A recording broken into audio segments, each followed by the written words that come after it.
coming up. Frankly, I'm embarrassed to be here because me being here is an indication that the systems that are set out to protect people don't work. Annette Vacherian's conflicts with SDTC were way more than 24, as were other directors like Guy Humet, André-Lise Matteau, Stephen Kukucher, the list goes on. In fact, the Auditor General identified 9 directors in conflicts that did 186 conflicts out of 226 transactions. And we understand it, I believe it to be true that the quote-unquote new SDTC is the exact same as the old one. And, you know, I don't have any confidence that things have improved since the Auditor General's report. You know, the interim board is now effectively in charge of its own oversight. Should we be concerned about how many more millions are being doled out improperly in the coming 6 months? You're claiming the complete opposite, that he took the report, manipulated the report, softened the language, and then delayed doing anything to protect the insiders that were currently governing SDTC. The minister was in the thick of it. He was actively involved. He was learning about information around wrongdoing. He was being briefed, and he was actively, along with his deputy minister, involved in saying, we want to change this, we want to change that, we want to soften the report throughout until it was released in October. Is that a fair characterization of what happened? Or all the investment committee members about which director was conflicted with which before they said, now we're going to vote on Jake's project. So they all knew whose project it was. 3 board members voted to improperly funnel money out the door, including into their own companies, so that they could then turn around and pad their pockets with even more money in the way of bonuses. Is that a fair characterization of what happened? This guy's garage. Like and subscribe. Members have agreed to refer to this witness as Witness 1. Without further ado, I will turn to Witness 1 for an opening statement. The floor is now yours. Thank you, Mr. Chair, for the opportunity to speak before this committee as part of your study on the Auditor General's report on SDTC. The release of the Auditor General's report in June concluded a 2-year effort I initiated to expose how SDTC's idealistic mission was co-opted by a group of corrupt executives, board members, and insiders within the clean tech ecosystem. All or some, you know, there's a lot of speech here. Frankly, I'm embarrassed to be here because me being here is an indication that the systems that are set out to protect people don't work. That's the biggest issue here, and I'll continue on my speech, but I want to make it clear that I'm here not just for SDTC, but point out that this should not have taken a 2-year effort to get to this point. And even to this day, real accountability doesn't exist. The Auditor General's findings conclusively validated and vindicated every single one of the issues I initially raised. Within hours of the report's publication, the minister dissolved SDTC. A clear indication of the severity of the misconduct, this decision should serve as further proof that SDTC was beyond repair, with corruption that was so badly ingrained that it rendered the organization unfixable. It also serves as the ultimate indictment against SDTC's leadership, who continue to work today. I'd like to extend my gratitude to the Office of the Auditor General for its dedication to this inquiry and their wider efforts as one of the few independent institutions in Canada that continue to uphold public trust in a system that has become increasingly opaque and unjust. And just as I was always confident that the Auditor General would confirm the financial mismanagement at SDTC, I remain equally confident that the RCMP will substantiate the criminal activities that occurred within the organization.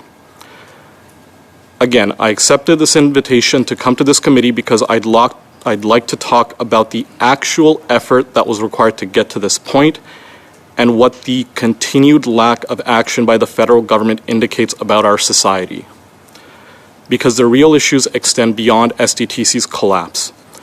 The true failure of the situation stands at the feet of our current government, whose decision to protect wrongdoers and cover up their findings over the last 12 months is a serious indictment of how our democratic systems and institutions are being corrupted by political interference. It should never have taken 2 years for the issues to reach this point, and what should have been a straightforward process turned into a bureaucratic nightmare that allowed SDTC to continue wasting millions of dollars and abusing countless employees over the last year. The first government official that I approached was the Liberal Member of Parliament for Calgary Skyview, George Chahal, at an SDTC event all the way back in May of 2022. He assured me that he took this situation seriously and guaranteed that he would facilitate contact with the appropriate people in the federal government and the Auditor General's office. His subsequent refusal to engage forced us to spend the next 5 months trying and failing to contact various agencies, including ISED, the Ethics Commissioner, as well as the Public Integrity Commissioner, to name just a few. It was only in December 2022 that I finally contacted the Auditor General's office, which set off a chain of events that finally culminated in the report in June. It took almost a full year after we initially talked to the MP that this file eventually ended up at ISED, who then hired RCGT in March 2023 to conduct a fact-finding exercise. This fact-finding was supposed to be a 6-week exercise with a simple goal to just validate the documentations that I had provided, with a stated guarantee that subsequent investigations involving the AG, ISED, and the RCMP would be initiated if any of those documents and allegations were proven true. By May 2023, ISED had already confirmed most of those allegations. RCGT had even drafted a report and provided a debrief to myself, with ISED bureaucrats stating their plan to make a recommendation to the Minister and PCO that the report be released and that at least 4 separate investigations be initiated and managed through a newly created office within ISED. All of this should have led to immediate action, but once those findings reached the Privy Council office and the Minister's office, everything changed. The investigation was delayed for another 4 months, allowing SDTC to continue misusing funds and mistreat employees, where at this point the federal government had in fact known that this was true. By late August, ISED now confirmed that no further investigations were required, and instead there were plans to release the report, suspend SDTC, and remove the board and executive team immediately. This was the outcome I was expecting, and I was satisfied that this situation was finally going to be resolved. Yet the minister and the government didn't act. ISED manipulated the findings, withheld the report from the public, and only suspended SDTC on a temporary basis with no plans to act against any single one of the wrongdoers, despite having overwhelming evidence to the contrary. The minister himself defended his inaction, stating that RCGT's report was inconclusive, but if anyone read the legal disclaimers that RCGT themselves had written in the reports, it would actually state the contrary. The report explicitly stated that none of the findings and work done by RCGT could actually be used to prove or disprove misconduct. This delay and lack of action again let SDTC continue operations unchecked and continue them to allow misuse of taxpayer dollars. At this point, the AG's office informed me of their decision to act, and in response, I made the decision to whistleblow a second time, this time publicly releasing recordings that expose ISED's deliberate inactions and falsehoods. The fact that I had to act again speaks volumes about the depth of corruption, not just within SDTC, but within the government and bureaucracy. The government's failure to act promptly or transparently is not just a bureaucratic failure, it is a moral one. These revelations triggered further inquiries. Excuse me, Mr. Witness, I would have to stop you there because I think that's a good point. You're a little over your time, and I'm sure the members are going to have additional questions for you. So without further ado, I'll turn to Mr. Perkins for 6 minutes, please. Thank you, Mr. Chair, and thank you, witness. If it wasn't for your ethics and bravery, frankly, over the last 2 years, and tenacity to expose this, we wouldn't be sitting here today in the previous meetings we have. So I think on behalf of everyone and all taxpayers, I thank you for the service you've done and continue to do. One of the areas I'd like to explore is around the former chair, Annette Basharian, and her desire to get money from SDTC to the Basharian Center at Cape Breton University. And I believe in a memo or an email that was written to Jennifer Smith from then VP of Investments, Zayed Rahim, who's now the acting president. He emailed her and said, I quote, Jen, this project is approved for fast track to the VCS, the committee, the analysis committee. Why would something be fast tracked and how would that happen? In usual cases, we would fast track applications that we clearly could see met all of the requirements for SDTC. I appreciate that you pointed this out because, we've had a lot of board members and executives speak to these issues as simple mistakes of, everything was just, we forgot to recuse ourselves and that was it. But examples like that are what actually proves the intent, because one of the clearest ways to actually show what was happening is the potential of how they were brought into the organization and the preferential treatment that was given to these projects. So for the Basharian Center's application, there's no logic that anyone in the public could believe that this wasn't preferential treatment, because for the ecosystem stream of funding, that wasn't publicly known to anyone. So the public, who should have the ability to apply to something like the ecosystem fund, couldn't apply to it, yet she was getting fast-tracked. I appreciate that. I've got limited time. Then on January 18th, the same vice president sent a note to someone named Beth saying it was rejected because of conflicts, and saying that we will help find funding from other avenues in government for that project.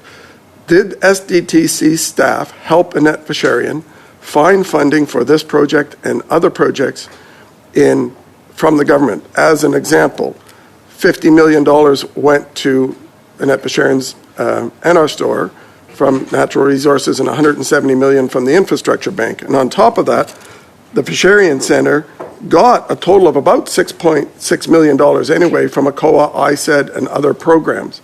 Were SDTC staff involved in helping her get government money from other departments? They were, and that's something that SDTC employees aren't supposed to be doing.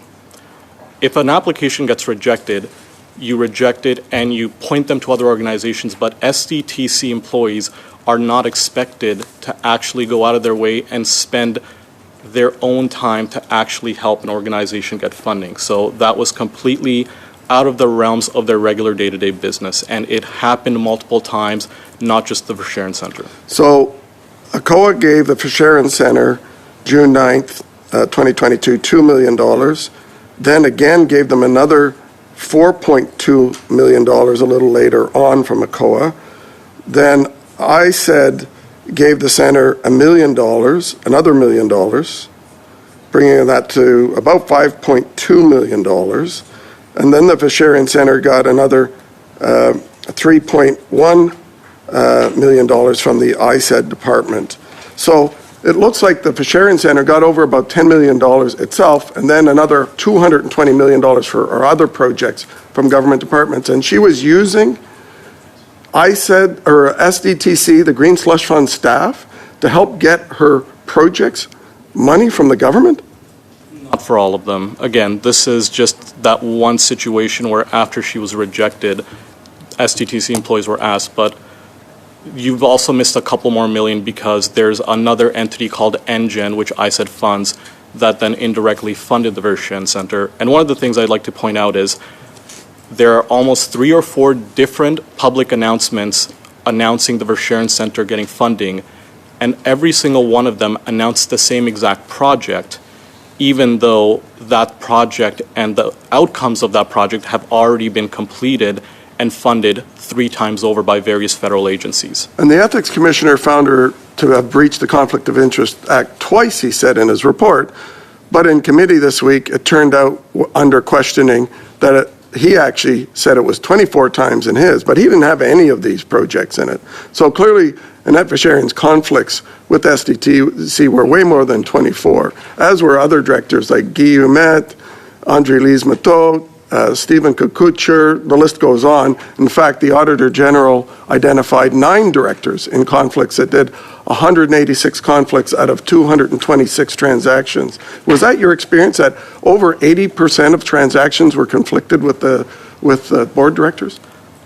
I never did the math, but there wasn't a single project review committee or board approval that didn't have at least 1 or 2 projects that were directly connected to board members. And for the majority of the time, employees weren't actually told about these conflicts. This was all only known at the board level, and you would only find out after the fact, and this is why I mentioned the additional help that was provided at these projects on the front end and the preferential treatment, because for the most part, none of this was known to us, but you can look back at it and say, oh, that was why they got preferential treatment relative to others. Thank you. That is the time. Ms. Bradford, you have the floor. Can you outline the exact behaviors at fault here at SDTC, both from the mismanagement of funds front, but also behaviors inherent to the toxic workplace that are central to your claims? As I mentioned, for the most part, there's a very structured and legitimate process that exists at SDTC to approve new funding. There's multiple employees that are involved, and there's multiple levels of due diligence that have to be completed that take, in the most part, almost 6 months to complete. The examples that I would mention are times where the project would come into SDTC and get selected for due diligence and a fast track, even though the company might have never applied in an official capacity. During the due diligence stages, multiple occasions, there were times where the external reviewers and the internal reviews that employees would do clearly pointed out that the project should not be funded, yet all of those decisions were then overruled by executives and then forced into the board for final approval. Can I just ask for clarification? You said they never applied, but they came into. How did they come into for consideration if they weren't applying? I'm confused. A lot of times these projects would just suddenly show up and an executive say, hey, we have this project that we think someone should look at. So again, there is a legitimate and official process, but some of these projects never followed that official capacity, and this is why I continue to mention the preferential treatment. So it's one thing to say everything is done and someone missed a conflict of interest declaration, but for all of these, if not the majority, it was always some extra case of there's preferential treatment, there is information that clearly shows that the project is ineligible under 5 or 6 different categories. And for any of those situations where at the same time they are continuing to push a project along that shouldn't, they are then rejecting other projects that have the same or better impacts to the environment that they would then reject in place of these projects. Okay, so now then if you could turn your attention to the behaviors inherent to the toxic workplace that, are central to the claims that you brought forward. I don't think that's the focus of this committee today, honestly. I think it's up to us to decide what the focus of the committee is, and I'm asking the question respectfully because you were definitely claiming that it was a toxic workplace. And so I would like to know what behaviors constituted that in your opinion. Well, for example, there were cases in which someone of LGBTQ background was abused by an executive employee. Abused in what way? Like verbally abused or? Verbally abused and accosted for what they were. And in other situations, for example, the CEO had 2 separate employees at the same time that were under her that were concurrently on stress leave. I don't think that's a normal situation for an organization with less than 50 people. Every single HR executive that worked at SDTC over a 2-year period went on stress leave and then was subsequently fired. Could you tell us what period of time the two were on stress leave? Because, there has been a lot of stress in the workplace, and during COVID, people were short-staffed. So when approximately was this period where there were 2 off on stress leave at the same time? I would ask SDTC. Okay. All right. Now, what was the exact period of time that you were employed at STTC? I think it's a span of about 2 years, but if you could provide us with more specific dates from the start and end of your employment there? I worked there from, I believe, July 2020 all the way to June of 2022, during which time I was directly involved in the approvals and disbursements of over $200 million in funding, and that would include funding and reviews of projects across every single one of the different funding streams that the AG has mentioned in her report. Okay, so I'm looking to understand if you served with the previous board chair, M. Basili, or was your term strictly under Ms. Venturin's chairmanship? Just for Sharon. Okay. So CBC reported last December that whistleblowers such as yourself had fears that when ICIT took charge of the file, that the department would hesitate to get to the bottom of things because the target of the probe was funded and supervised by the department. But over the last year, ICIT launched 2 independent investigative reviews through third parties and even welcomed an AG investigation in order to get to the bottom of claims at SDTC. So what were your fears based on exactly?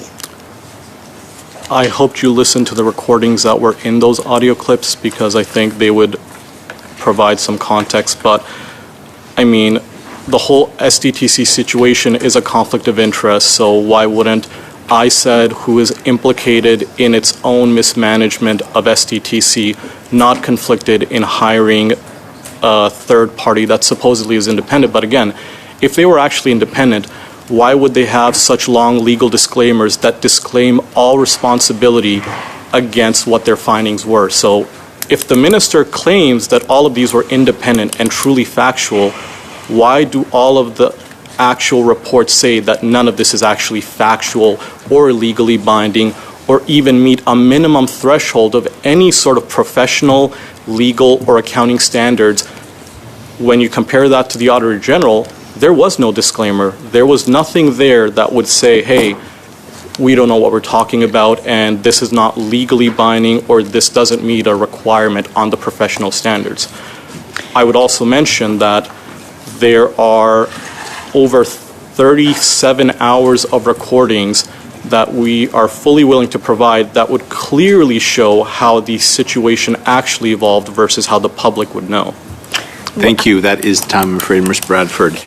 The normal process you mentioned takes 6 months between the time when an original application is submitted by a regular person, not connected to the executive. 6 months go by and maybe they're approved. The executive, when they want to have a decision, when they want to get support for their project, how long does that approval time take? It might be faster. I think, again, like with regards to executives, a lot of times it was someone that was friendly with the executives, and that's why I mentioned, there is this inner circle of people that are above regular Canadians who are going through the regular process. When I talk about, some of these fast-track processes and issues like that, for certain cases, let's say it's, because a lot of times it was an executive that was purposefully helping a company connected to a board member. And when it was a situation like that, even in cases where, let's say, the project was rejected to the point where it was unfeasible to even take it to the board, a lot of those projects were then sort of kept in the background, and at any point they were suddenly reactivated. Whereas if someone who had a real project was rejected, they were specifically told that it is rejected and here are all the requirements you need to come back to apply. For other projects connected to board members, it was never the case of that. It was sort of, okay, let's wait 6 months and then we can just move it along or try to pick it back up. So timing is one thing, but a lot of it was a little more like that, where all of the rules that existed were good to ensure that everything was done correctly, but everything that happened that I'm talking about is more on the obfuscation of rules, and there's all of these ways in which you can manipulate, but still pretend like you're meeting all of the requirements that exist. In other cases, when I'm talking about executives, there would be situations where an employee would write a specific finding or a specific recommendation that executives would actually change themselves. And they would then send that up to the board. So a lot of times, again, it's not that every person at the board level was corrupted. A lot of them were just, frankly, morons who didn't see what was happening. To be frank, they're also complicit. Because they must have known about these things. They're members of a board. They would have been responsible, ultimately, for the decisions of the board, including instances where some board members were, of course, taking illicit contracts or finding ways to defer contracts to their buddies, correct? They're still implicated, correct? Correct. And, yeah. You know, it's one thing to say, I forgot or I didn't notice, but when you agree to be a board member for SDTC or any GIC-appointed organization or anything within the federal government, you actually sign a fiduciary obligation to meet minimum requirements. And as much as everyone is still pretending like it was a mistake, we don't hold anyone accountable to that level when it's taxpayer dollars. And when we're talking about board members, you know, this is where it's a lot of mixed-in situations where, yeah, executives would change things. Or let's say for a certain project, it was actually a not recommend from someone, which would effectively kill a project. Well, executives would supersede decisions or go to the actual external reviewers that were supposed to be independent and have them change their reviews. Or in certain situations, they would actually prevent the employee from speaking about the project at the board level, and they themselves would speak about it to make sure that they could tell the story that they wanted to tell. So they'd be motivating these applications that were already reviewed under a regulatory process. They directly intervened in the decision-making and application process of their buddies to better leverage support for their friends' projects. Across all stages of the process. Across all stages of the process. Thank you very much for confirming that. My second point of this discussion is related to the actual work of employees. At the time, has there ever been, in your time there, you bore witness to or know of employees that were directed by executives to change or to manipulate aspects of an application that had already been denied? Of course, all the time. And what was the consequences for an employee who said no? If an employee said no, it would be moved around to a different employee. So that's how the culture worked, right? There were obviously people brave enough to say no to certain things, and in a lot of those situations, executives would then move those projects to, let's say, an employee that was more agreeable to the executive. And how those employees benefited, well, they were the ones who got higher bonuses. They were the ones that would then get promotions. So this is where even at the executive level, or I would say employee level, you were benefiting from being more agreeable. And when I talk about, you know, the culture of fear, prior to myself being there, there was a major firing spree that effectively got rid of the majority of senior employees, especially as it relates to them who focus on financial compliance and all of these different key aspects that they were noting to be more and more problematic. So even prior to myself being there, there were already changes and things that effectively created an environment that would protect all of these issues, because anyone who would speak, they would know what was going to happen to them like others. Sir, did you just say that environment already existed? I'm afraid that is, we're well over. We'll come back to you. Mr. Barrett, you have the floor for 5 minutes, please. So I'm going to ask you a set of questions. If you could be brief in your reply so we can get through them. You'll note the rounds of questioning are shorter now, sir. What funding streams violated the contribution agreement between Sustainable Development Technology Canada and the government? All of them. The seed funding stream, the ecosystem funding stream, the startup funding stream, and the scale-up funding stream. I would mention that every single one of the seed funding projects was did not meet any of the requirements, as did none of the ecosystem projects. How much money passed through those streams? I think it was over $50 million at least, but I think from the major findings, it has to be over $100 million. Were many of the companies getting funding through these ineligible streams conflicted and connected to political appointees, Liberal appointed board members? I would assume so. I think anyone who would be appointed through the GIC process would effectively be appointed by the Liberal Party. Are you aware of any new contribution agreements being made since the Auditor General report came out? There has been an updated contribution agreement which now effectively goes back and retroactively allows for the majority of those ineligible projects to be considered eligible. So companies that were in conflicts before or ineligible, they've retroactively made them eligible? Through the update to the contribution agreement, yes, they would be considered eligible.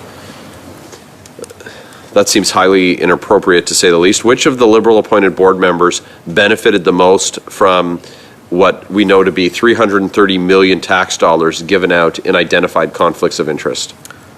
I would say the one that was most benefiting was Andre-Lise Mateau, because for her, like, she worked at Cycle Capital and she had multiple companies within the SDTC portfolio. So for her, it wasn't a simple one company situation like Annette Verscher. And for Andre-Lise, you know, she was very friendly with the CEO at SDTC, and there were multiple instances where it wasn't just that she got preferential treatment for projects. She was getting funding 2 or 3 times where, you know, your project gets funding and it's technically graduated, and then it would come back into the fund and get an additional round of funding, and it might happen a 3rd time. So SDTC was effectively subsidizing companies for certain board members for years and years. Has the board of SDTC met to approve more money being given out? I believe that there has been a project review committee meeting with the new board which approved a new slate of projects to be funded this last week, I believe. Are any of them conflicted? I don't know. So Trudeau's minister, Champagne, likes to exclaim quite loudly that he took action on the very moment that he heard about the problems at Sustainable Development Technology Canada. Is that true? I would disagree with that. Because the same conflicted companies then are still getting paid now. Is that right? Exactly. You know, the findings that were the findings used to suspend SDTC were known to the federal government all the way back in May of 2023. There was a 5-month period during which the minister's office and PMO knew that there was a significant level of conflicts of interest and a significant issue on ineligible projects. And during those 5 months, they did nothing to stop. And even after they suspended SDTC, the projects that were noted to have broken conflicts and were ineligible were still given funding even after SDTC was suspended. Right. So we've heard, and we understand it, I believe it to be true, that the quote-unquote new SDTC is the exact same as the old one. And, you know, I don't have any confidence that things have improved since the Auditor General's report.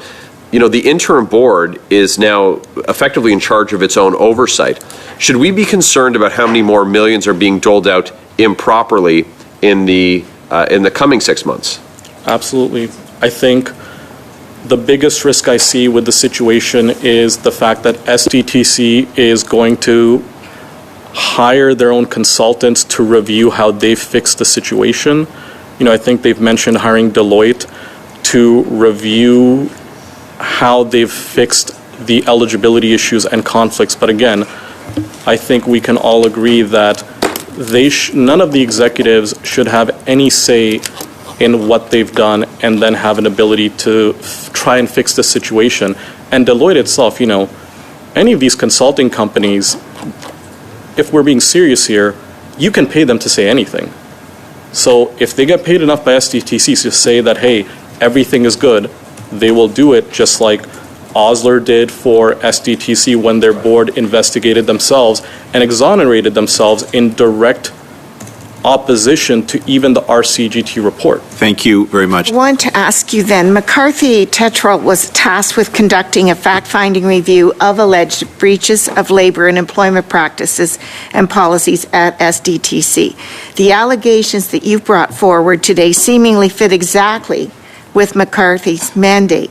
NDAs were waived, so the participants, both invited and voluntary, could speak freely about their past or current employer. Did you or anyone from the group of fellow whistleblowers participate in the review? Oh, I participated. I found it to be useless. For example, if you read what the McCarthy Tetrell disclaimer says, it says that none of the testimony is to actually be relied on from any of the employees.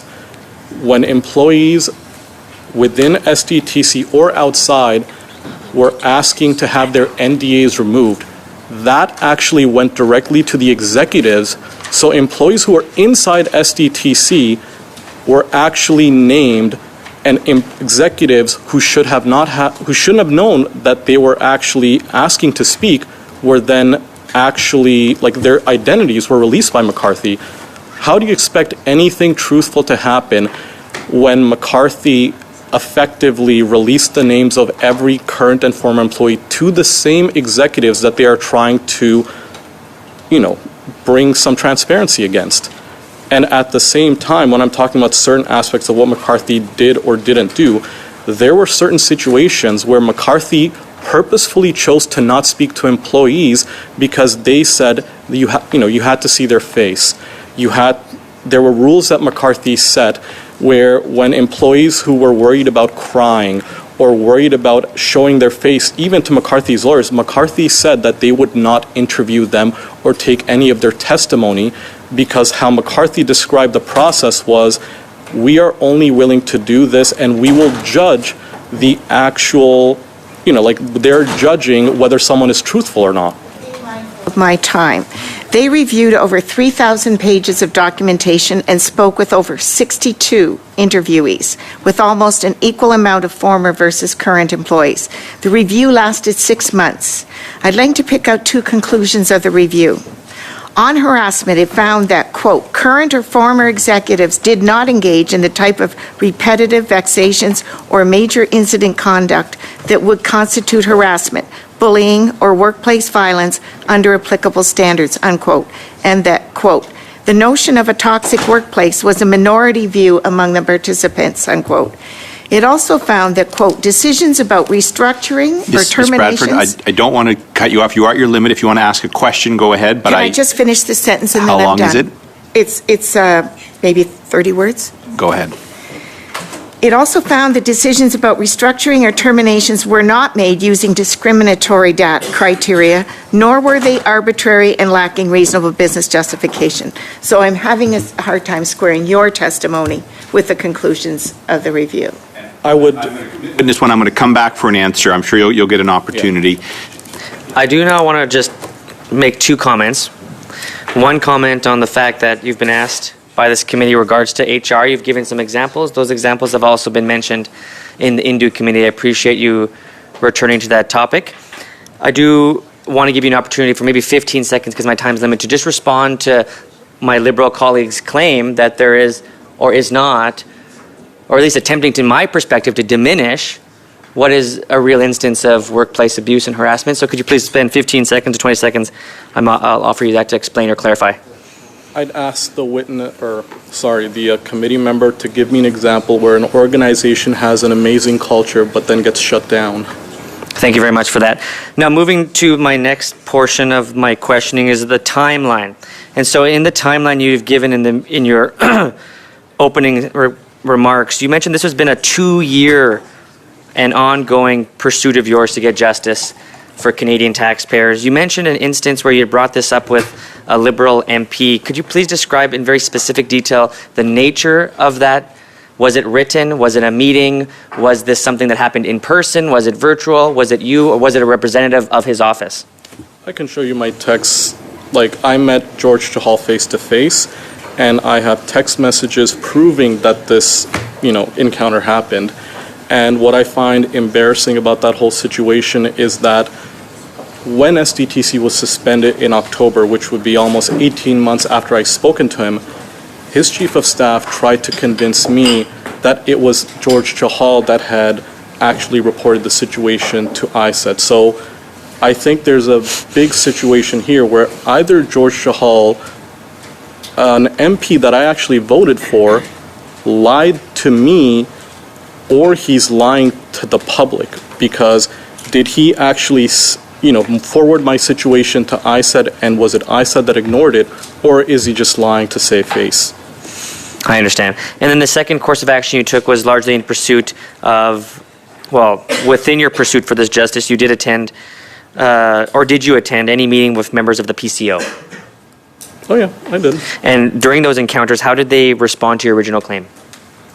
I think they took it seriously, but I would mention that every single decision that was made at ISED had PCO involvement from day one, because members of SDTC's board were appointed by the Privy Council, and that was stated to us across basically like 7 or 8 meetings, where anytime there was a decision or finding within ISED, the bureaucrats were not able to move unless they spoke to both the minister's office and the prime minister's office before the decisions were made. And in every instance of that situation, nothing ever moved forward. Interesting. Thank you. That is your time, I'm afraid, Mr. Thank you very much, Mr. Chair. Thank you, Chair, and thank you, witness, for your attendance today. Thank you for your courage and bravery in coming forward and exposing the systemic corruption with this failed Liberal government. Canadians, thank you. I personally thank you. Now, I want to start by focusing in on lies. You referenced George Chahal, either lying directly to you or lying to Canadians, Liberal MP from Calgary. You've also made claims that Minister Champagne has deliberately misled, or in your words, lied to Canadians and lied to committee. You referenced in a recent post that there was an egregious cover-up over allegations of mismanagement and misconduct by SDTC. In essence, your position is that the minister and his office softened the final report of an investigation into governance and conflicts of interest at SDTC to protect Justin Trudeau's hand-picked conflicted chair, Annette Verschuren. So I take it that you're referencing 2 avenues of deliberate deceit by Minister Champagne. One in relation to the report when it was received, and your allegation, sir, that it was manipulated, or in your words, softened, and actually the timing by which he shared the news with Canadians that he took action. Am I accurate in that assessment? You're accurate. And I would, I'd mentioned that there's a lot of public interest in this current parliamentary session with the potential of a vote of no confidence. And I would say that the real vote of no confidence against the Liberal Party happened when the Auditor General made a decision to intervene, because the Auditor General was the one that actually referenced the situation to PCO, and I said because the AG's office thought that this was a very simple situation to address. Sure. And when the ISED minister decided to not act, that is when the AG's office intervened. That in itself is a bigger vote of no confidence against the government than anything else. Sure. And Minister Champagne has proudly on numerous occasions talked about how efficiently he acted, displaying transparency and accountability to Canadians. You're claiming the complete opposite, that he took the report, manipulated the report, softened the language, and then delayed doing anything to protect the insiders that were currently governing SDTC. Is that correct? Well, yeah, it's correct. It's any ruling party would not want this on their plate, so there is an obvious reason for why nothing happened. Okay, But so I'll stop you right there. With respect to the 37 hours of recordings with the Assistant Deputy Minister, correct me if I'm wrong, the chain of command with respect to communication at that level, the Assistant Deputy Minister reports to the Deputy Minister of ISED, who then reports to Minister Champagne. Is that correct? correct. And you shared months and months of concerns, 300 pages of concerns laid out regarding allegations of mismanagement and human resource issues. You shared that. You shared that with the ADM, and I'm now telling you that likely the ADM most assuredly transferred that knowledge to the Deputy Minister, who transferred that knowledge to Minister Champagne, and no one did anything until the fall of 2023. Is that accurate? That's accurate. Okay. Thank you. No further questions. Thank you. My apologies. I do. My apologies, Chair. I have 30 seconds. You have 30 seconds. Would you table, sir, you referenced the 37 hours of transcripts of the ISED conversations with the ADM. Will you table those transcripts with this committee, please? Sure. Thank you. Those are the questions. Thank you very much. Ms. Yip, you have the floor. I'd like to go back to some of Mr. Brock's references here about implying that the minister manipulated the ruse or slowed down the findings and so forth. What evidence is there that he did that, the minister?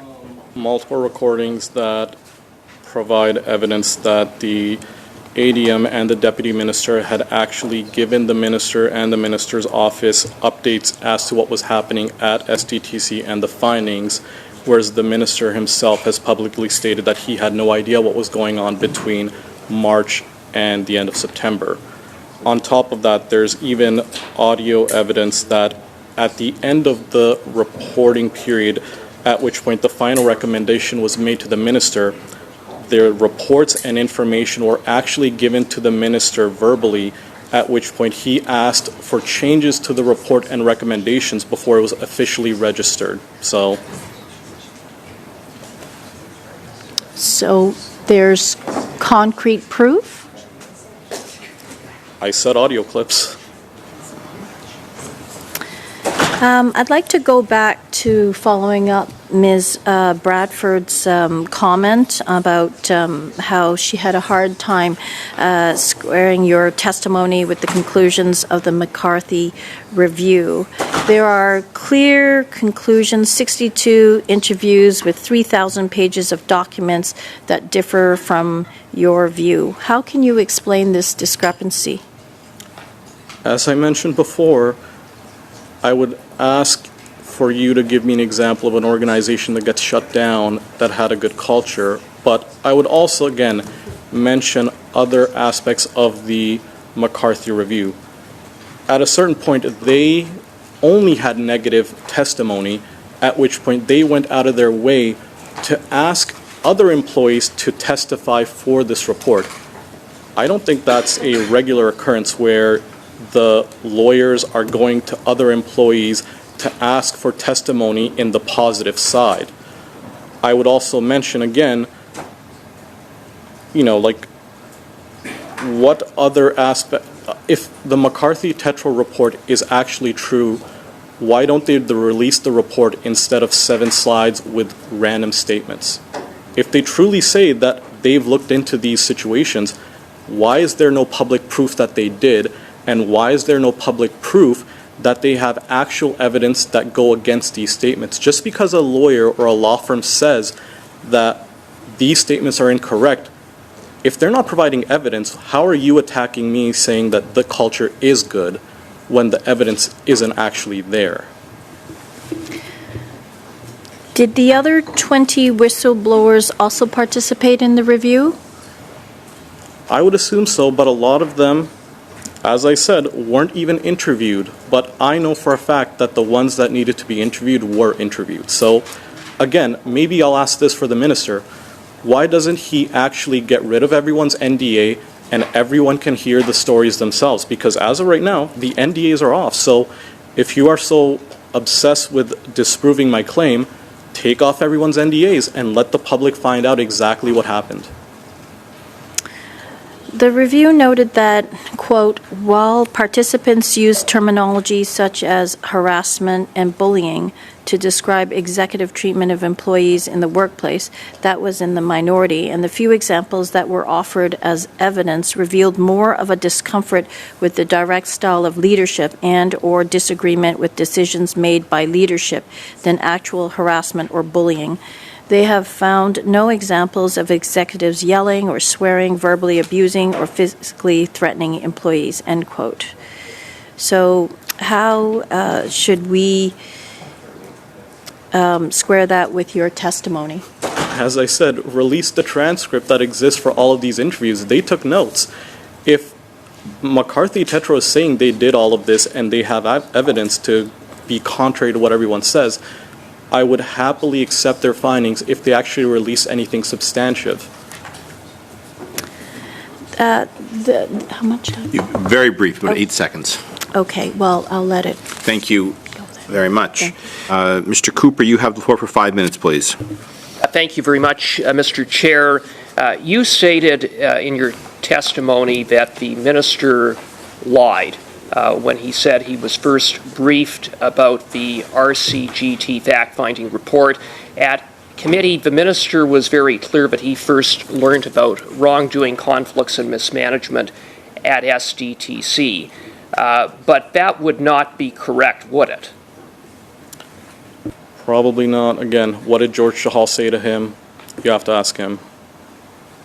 You referenced that there was an interim RCGT report that contained many of the findings that ultimately made its way into the RCGT report that was issued in October. The interim report was written in May, and that the department was going to undertake or establish a directorate to undertake a series of investigations. I presume the minister would have been briefed in or around May about that interim RCGT report. Is that correct? Correct. And the recordings showed that the deputy minister and the ADM had plans to speak to the minister around the findings, at which point the following week everything suddenly changed and now they needed more time and expansion of timing. I would say I myself was personally given the full verbal debrief by RCGT over a 2-hour period on exactly what the findings were at that point. So again, I think I maybe want to mention that the 37 hours that I'm talking about, this isn't, they integrated me into every aspect of the investigation. I don't know why, but they did. Yeah. Okay. So the information I'm providing, Okay. I'm factually telling the truth because it's all validated. Thank you, because the minister never mentioned anything about an interim report. He never mentioned anything about being briefed in May or June. He led a parliamentary committee to believe that he first learned about the findings of wrongdoing in September, and you said a year ago, or nearly a year ago, that he lied, and I presume it was in that context that you said he lied. Is that correct? At that part and the part about the fact that he said he had no no say in that final recommendation, but again, there's evidence to the contrary showing that before he was actually given the recommendation, him and his office had actual verbal conversations with the ADM and the deputy minister to ask for changes on those reports and the recommendation prior to its official submission. And I would also say that the most indicative aspect of the situation that I said and the cover-up is the fact that the deputy minister is actually retiring. So, in short, the minister was in the thick of it. He was actively involved. He was learning about information around wrongdoing. He was being briefed, and he was actively, along with his deputy minister, involved in saying, we want to change this, we want to change that, we want to soften the report throughout until it was released in October. Is that a fair characterization of what happened? That's fair, and it's not just the minister, it's PCO and the Department of Justice, because again, There were implications immediately when the investigation started in March because these were PCO appointees. Who in PCO and Justice was involved in this corrupt editing process along with the minister? ADMs.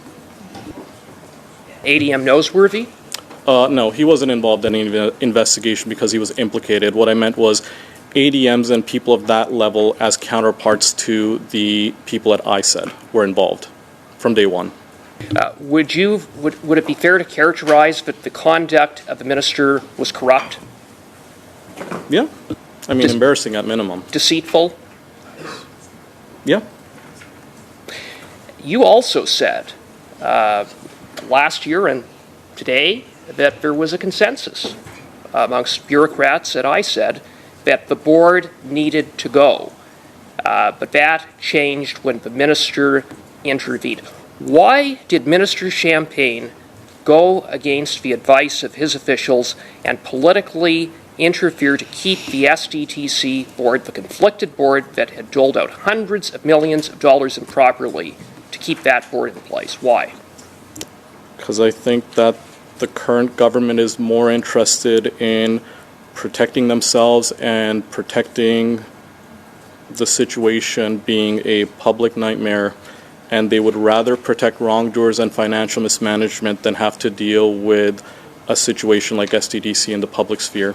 Mr. Weiler, you're up. My first question is, did you provide your 300-page documents over to the Auditor General when you first reached out to her office last year?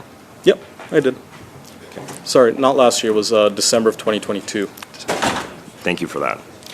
And have you or any of the other whistleblowers spoken to the AG's office since your last appearance in Parliament in December of last year? And did you provide her office with any complaints and supporting documents? Yeah, we gave them all the recordings to validate the situation. So they had the recordings and all the documents they requested. Thank you. Do you believe there was criminal wrongdoing at SDTC? And I ask, as parliamentarians have looked to push the RCMP to open a criminal investigation into the allegations, and the OAG has the authority to refer evidence of criminality to the RCMP. And as of late July, the RCMP confirmed the Auditor General has not referred any evidence to the RCMP, leading us to consider that there may be no evidence of criminal wrongdoing. But I'd be curious if you would care to comment on this. I think the Auditor General's investigation was more of a cursory review.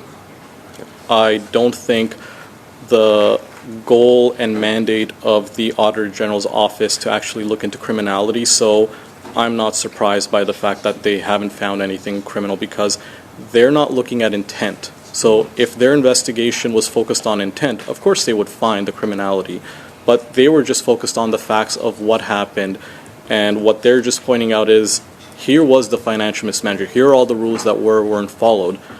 And the only, I know the federal government, like the minister, has continued saying that there was no criminal intent and nothing was found, but I think the committee would agree that they're not to be trusted on the situation. I would happily agree to whatever the findings are by the RCMP, but I would say that I wouldn't trust that there isn't any criminality unless the RCMP is given full authority to investigate, because unlike the Auditor General and the sorts of requirements they have for an investigation, the McCarthy Tetro, the RCGT, was not legally binding. It wasn't obligating SDTC, the board members, or anyone else to actually provide some sort of, consent or waiver that obligates them to tell the truth.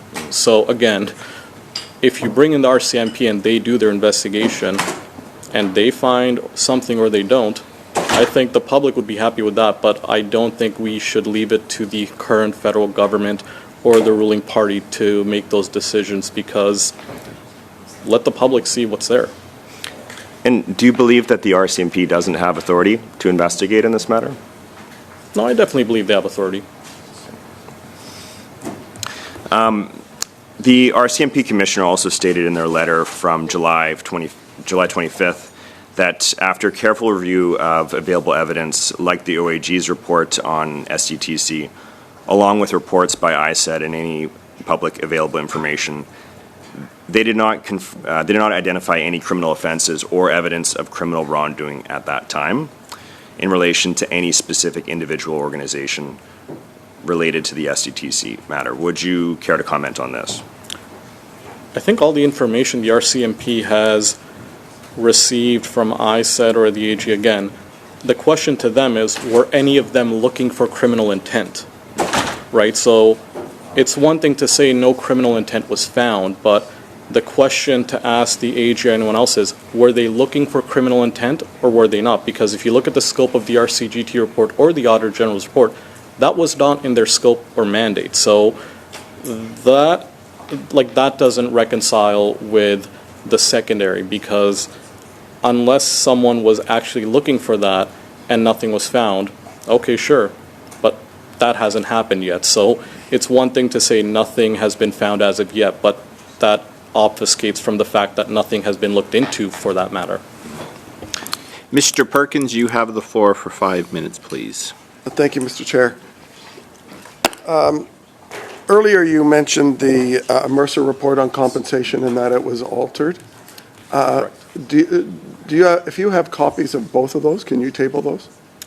I don't have copies, but I can provide, again, people have to be taken out of their NDAs to provide evidence of that happening, but there are executives and other employees. Okay, well, I'll ask the committee, if the committee with consent will ask for the tabling of those documents with the committee, please. Thank you. Mr. Chair, the unredacted Mercer report, the pre and post-edited Mercer reports that the witness referred to. SDTC. Sorry, I've just stopped the clock. Mr. Perkins, what are you asking for? I'm asking if the committee will request the production from SDTC or PCO, whoever the appropriate body is, he has those of the reports. Mercer compensation reports that the witness said were altered. All right, is there any disagreement on that? There is none. Thank you very much, Mr. Perkins. You have 4 minutes, 20 seconds. Thank you. You mentioned the meetings. ADM Noseworthy was in all the meetings where the investments were decided. Now, the Auditor General found 82% of her selection were conflicted. My understanding is that those meetings started off with the recitation of which directors were conflicted with which project. Is that correct? Correct. So they briefed all the board members or all the investment committee members about which director was conflicted with which before they said, now we're going to vote on Jake's project. So they all knew whose project it was. Awfully convenient. Maybe that's how 82% got. So I would also mention that, when the ex-chair was at committee, I think on Monday, she mentioned that, irregardless of the lack of recusals, there was a full and thorough review done by the board members on every single project, which is also a lie because at that point in time, SDTC was doing bulk approvals of projects. So you would present maybe 4 or 5 projects to the committee. The rest of the 7 or 10 projects would get approved automatically as long as no one had a question about it. So the board and the project review committee that, again, had the fiduciary obligation to approve it, they would not actually even review the projects that in many cases were conflicted by board members. Okay, so Ms. Visharan claimed, was there anything else in her testimony that you thought was not truthful to the committee? I think another thing to mention is when we're talking about the COVID payments that existed, one of the things that continues to not be described is the context of what happened, because board members had actually agreed to not provide a second COVID payment in October of 2020. Okay, well, we're going to come to the COVID payments if we could, since I have short time and a couple of other questions.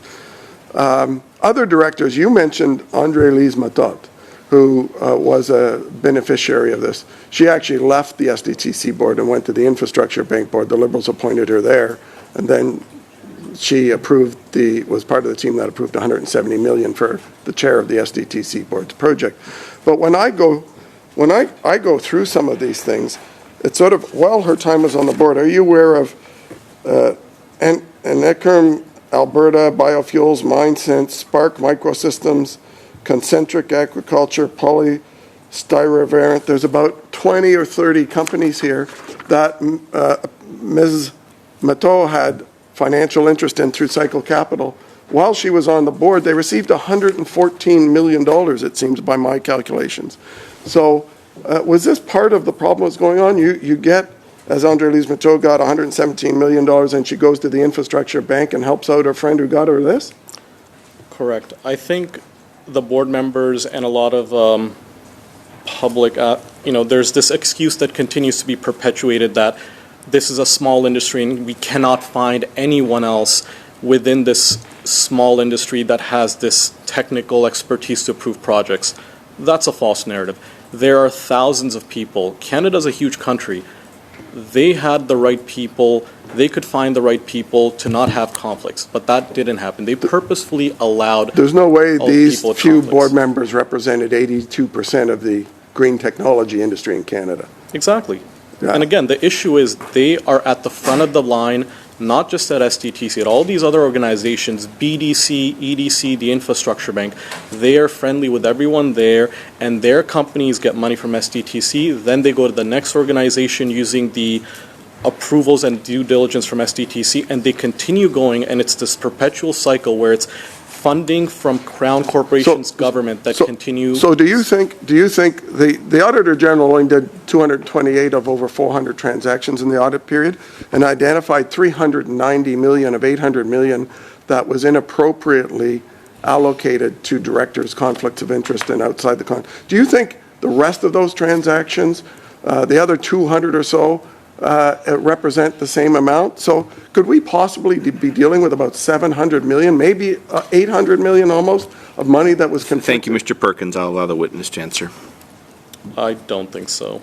Again, I would have to look at the projects and to see what that looks like. Thank you very much. Fellow whistleblowers have stated in an interview on November 1st, 2023, when the independent review had yet to start, that your group remained, quote, unconvinced that the human resource investigation would have the necessary autonomy and authority to get to the bottom of things, quote, end quote.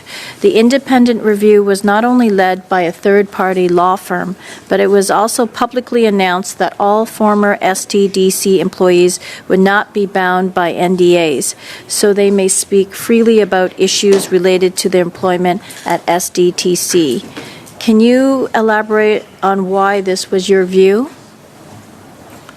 Can you explain the question again? I missed it. Okay, yeah, I'm sorry about the noise. If everyone could just keep down, the witness is not able to hear the question. And we have a new chair.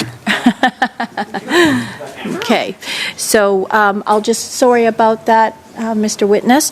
I'll start again. Fellow whistleblowers stated in an interview on November 1st, 2023, when the independent review had yet to start, that your group remained, quote, unconvinced that the human resource investigation would have the necessary autonomy and authority to get to the bottom of things, end quote.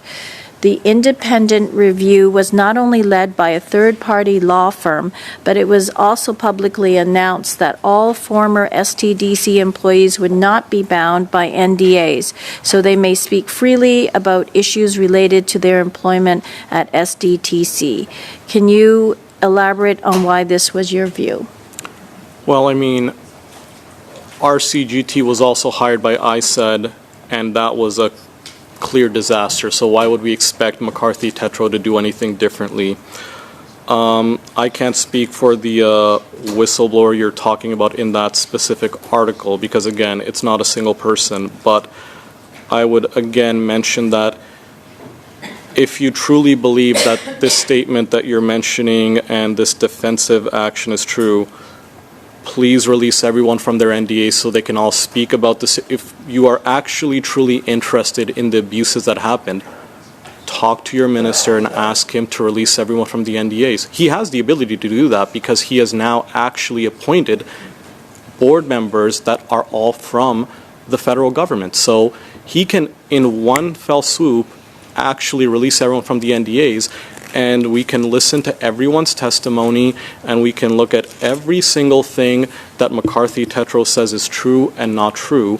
But I don't find this back and forth productive because, again, how am I supposed to stand up and provide examples when myself doing that might implicate someone in the NDAs that they have? Like, I think it's a bad line of questioning that you keep on focusing on because, again, if you truly cared about the situation, you would maybe get the NDAs off of everyone instead of talking about how great of a job McCarthy Tetro did. Well, with all due respect, you're here to answer our questions. And I think I did answer the question. So I'd like to go back to your opening statement. You mentioned about you still feel that real accountability still does not exist. Correct. Would you like to elaborate on that, why you still, in this current time, feel that it's not? Well, why doesn't the government release all the documents to the RCMP? Again, if they don't think there's a problem, release the documents to the RCMP. I'm not asking for the public.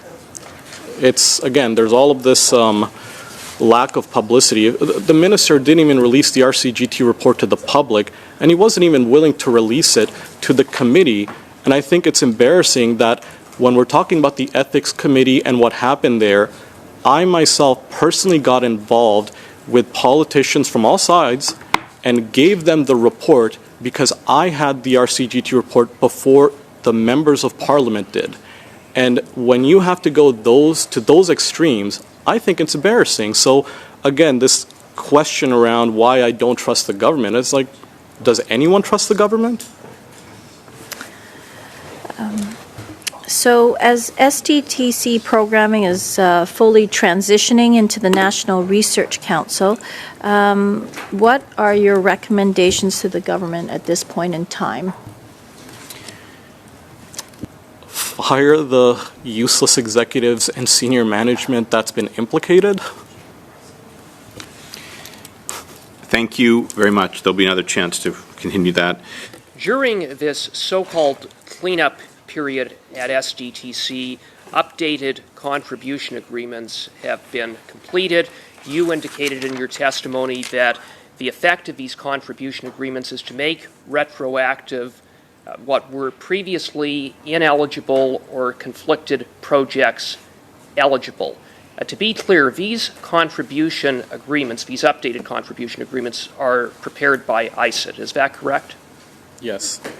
And they would have to be signed off by the minister, Minister Champagne, correct? Correct. Okay, thank you for that.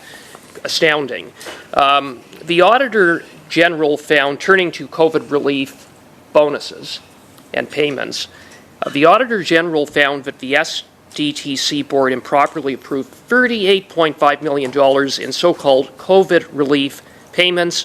In addition, the Auditor General found that in blatant conflicts of interest, board members voted to funnel millions of dollars of these payments into their own companies 63 times, 63 conflicts of interest, and the SDTC board chair, Annette Verschaeren, was found guilty of violating the Conflict of Interest Act by the Ethics Commissioner for funneling nearly $220,000 of these payments into her own company. These payments were approved days before the end of fiscal year 2019-20 and 2020-21, correct? Correct. Is it correct that board members and executives were incentivized with bonuses if SDTC met certain funding goals in a fiscal year, in other words, getting money out the door? Correct. I would note that immediately prior to the approval of the so-called COVID relief payments in both fiscal years, SDTC had fallen short of meeting its funding goals. Is it fair to say that this nearly $40 million improper COVID giveaway had an impact on bonuses that board members received? Can I say more than just correct? Yes. A lot of this COVID relief payment it's not just a conflict of interest. They could have approved this payment, and that would have it would have provided more of the funding that was already pre-approved. So all you were doing was adding in 5% that was already provided. For these COVID payments, they added additional 5%. So this is where they went above and beyond the logic of what you should have been doing, because even if the companies had a problem, you could have just provided them more of what was provided already, but instead they chose to add additional components of funding that never met any eligibility. Right. And did that impact their bonuses? Exactly. Yes. Impacted their bonuses. So essentially, let me just clarify, if you would agree, board members voted to improperly funnel money out the door, including into their own companies, so that they could then turn around and pad their pockets with even more money in the way of bonuses. Is that a fair characterization of what happened? For the case of Annette Verscharen's Enerstore, in that second COVID payment, in the same few days that she received that second COVID payment, her company was already in the process of getting over $200,000 as part of the regular SDTC process. So again, this is a question of knowing better, not just illegally approving funding. Now, Annette Verscharen at committee has attempted to justify these improper and conflict-ridden payments on the basis that companies within SDTC's portfolio were badly struggling during COVID and needed emergency funding to survive. But that's not accurate, is it? SDTC actually did a complete survey of the whole portfolio, which showed that the majority of companies didn't require additional funding, including the majority of the board members' companies, which is why they then went ahead and approved it for everyone, because had they done a more effective job, it wouldn't have given the majority of SDTC companies and the board members' companies any money. How much time? About 45 seconds. Okay. I just want to turn very quickly to Ed Vandenberg. He was provided counsel to the SDTC board, notwithstanding the fact that he was a member of the council. Is that correct? Correct, and he's also conveniently retired. And he was being remunerated, right? Correct. And that would be in violation of the SDTC Act. Correct. Did Annette Verscharen know of that? She did. And what about the Assistant Deputy Minister Noseworthy? They would all know this. And presumably Minister Champagne would have known of it as well. I don't think so. Okay. Thank you. Thank you, Mr. Cooper. And finally, Ms. Bradford, you have the floor for 5 minutes, please. Thank you, Mr. Chair. You've stated, actually, that McCarthy corrupted the review process. Can you please provide any records, emails, communication on ISET or McCarthy impeding employees, former or currently employed at SDTC, in participating with the McCarthy review? Only on the condition that McCarthy also provide all of those similar communications.